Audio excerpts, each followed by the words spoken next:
Id-dikjarazzjoni tal-wip tal-Grupp Parlamentari Nazzjonalista David Aġus li Giovanna De Bono għandha dritt titkellem fil-Parlament bħala parti mill-Oppożizzjoni issa kienet sostnuta wkoll mill-Viċi Kap tal-Partit Beppe Fenekadami. De Bono tkellmet fil-Parlament tul il-jum ta' Tnejn meta kienu diskussi l-estimi ta' Għawdex, diskors li għamlitu ġimgħa wara li fil-Parlament deret tappoġġja bisħieħ dak li kienet jgħid il-kap tal-Oppożizzjoni Simon Busuttil. Għalkemm għal ħafna De Bono kellha tirreżenja mill-Parlament meta faqqa l-iskandlu ta' Għawdex, Fenekadami jemmen li għandha dritt titkellem fisem il-poplu.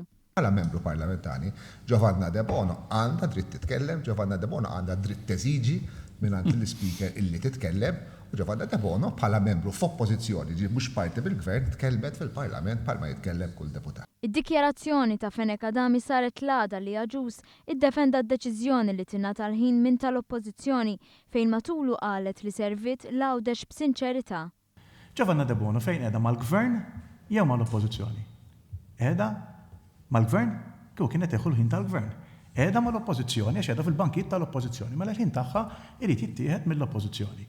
U allura għandha kull dritt bħal mandu kull deputat ieħor li jieħu l-ħin min-naħa tal-Oppożizzjoni. Ovvjament, min-naħa tagħna m'għandna l-ebda diffikultà.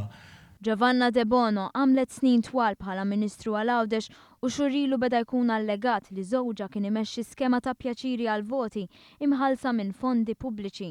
Wara investigazzjoni tal-Pulizija żewġa tressa l-qorti akkużat bi 13 il-kap ta' akkuża.